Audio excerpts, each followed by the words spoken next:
Love marriage वाली बहू। सुबह का वक्त था और सरला जी काफी उदास चेहरा लिए हुए पार्क में बैठी हुई थी। तभी उनकी सहेली सुमन वहां पर आती है। क्या हुआ सरला जी, आज मॉर्निंग वॉक करने का इरादा नहीं है क्या?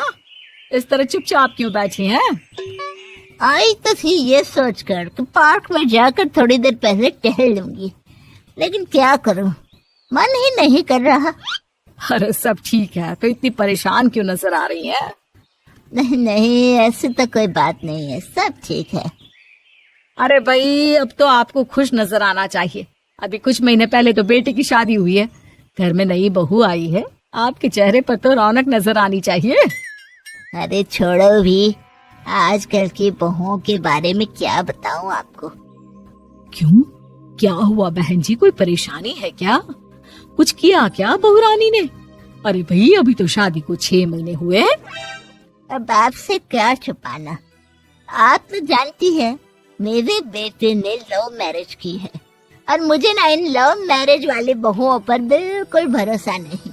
ना जाने कब मेरे बेटे के कान भर दे। अरे लेकिन सरला जी, आपके बहू बेटा तो आपके साथ ही रहते हैं, फिर आपको इस बात का डर क्यों है? पता नहीं क्यों बहन जी, अभी तो मुझे अपनी बेटी दीपाली की भी शादी करनी है। बस इसी बात को सोचकर परेशान रहती हूँ। ये लव मैरिज वाली बहू पता नहीं कितने दिन परिवार में एडजस्ट कर पाएगी। कल को अगर बेटे को लेकर दूसरी जगह चले गई तो क्या होगा? अरे हाँ, याद आया, दीपाली तो दिल्ली में नौकरी करती है ना? हाँ हाँ, बहुत अच्छी नौकरी लगी है उसकी।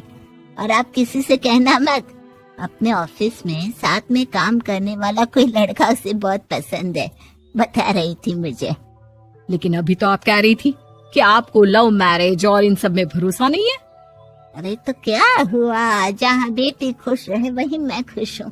और वैसे भी बेटी को तो दूसरे घर जाना है, वो लोग जाने और उनकी बहू जाने, मुझे तो बस अपनी बेटी का ब्याह करना है।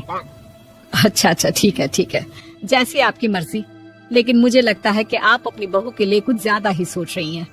क्या पता वो वैसी ना हो जैसी आप समझ रही हो। सरला जी अपनी जगह से उठते हुए कहती है, अब ये तो भगवान जाने, बस मेरी बेटी दीपाली की शादी उसकी पसंद से हो जाए तो मैं गंगा नहा लूं। चलिए बहुत देर हो गई है, मैं भी अब घर जाती हूँ। अच्छा अच्छा ठीक है, मैं भी चलती हूँ। अगले दिन जब सरला जी अपने घर पर बैठकर चाय की चुस्कियां ले रही थी, तभी उनकी बहू वहां पर आती है। मम्मी जी, मैंने एक जगह नौकरी के लिए अप्लाई किया था और वहाँ से सब कुछ पॉजिटिव आया है। मैं भी नौकरी करना चाहती हूँ ताकि घर के खर्चों में थोड़ा हाथ बटा सकूं। अरे बहू, तुम्हें नौकरी करने की क्या जरूरत है?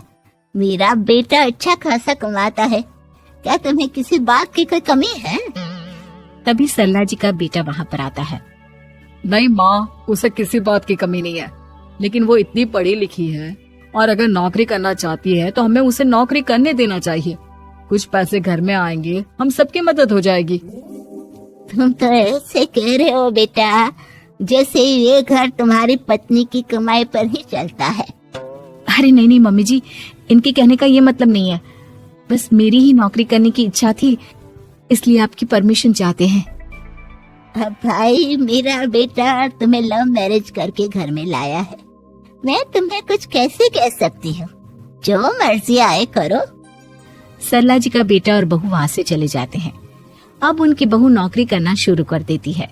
कुछ ही दिन बाद सरला जी की बेटी दिल्ली से अपने घर आती है और अपनी माँ से कहती है, माँ, मैंने आपको बताया था ना, मुझे अपने ऑफिस में साथ काम करने वाले एक लड़के से बहुत प्यार है, मैं उससे शादी करना चाहती हूँ। माँ, हाँ हाँ, तो मैंने कब मना किया? अगर तुम उसे पसंद करती हो तो उसके घर वालों को कहो, हम आपस में बात करके तुम्हारी शादी तय कर देते हैं।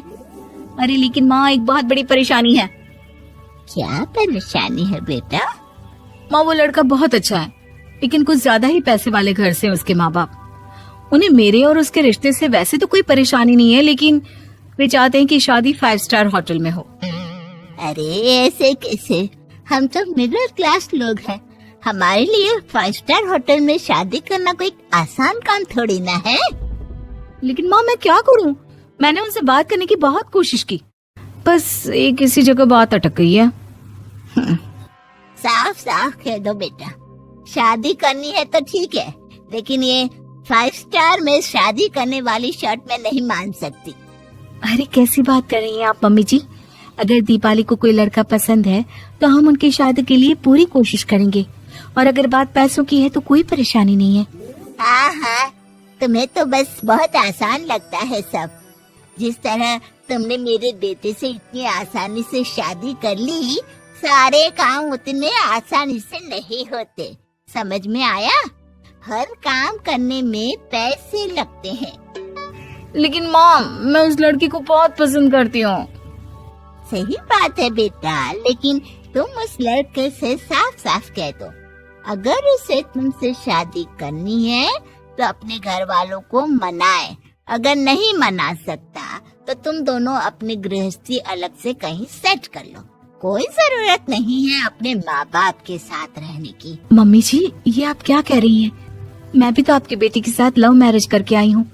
अगर मैंने भी ऐसा ही किया होता तो? लो, अब तो मुझे उल्टा जवाब देने लगी। देखो बहू, मैं तुम्हारी सास हूँ, मुझसे ठीक से बात करो। लेकिन माँ, भाभी ठीक तो कह रही हैं।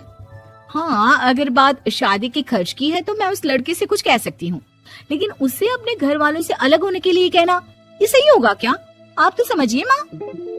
और वैसे भी मम्मी जी, मैंने कुछ महीने पहले जॉब करना शुरू कर दिया था और अपनी पूरी सैलरी बचा कर रखी है। आप चिंता मत कीजिए, मैं दीपाली की शादी में कोई कमी नहीं होने दूंगी। तुम अपनी सारी तनख्वाह मुझे मेरी बेटी की शादी का खर्च करने के लिए दे दोगी? हाँ माँ, मैंने भाभी को पहले ही सब कुछ बता दिया था और वो इस बारे में सब कुछ जानती थी, इसीलिए उन्होंने पहले ही नौकरी करनी शुरू कर दी ताकि मेरी शादी धूमधाम से हो सके। तभी सरला जी का बेटा वहाँ पर आता है। देखा माँ, जैसे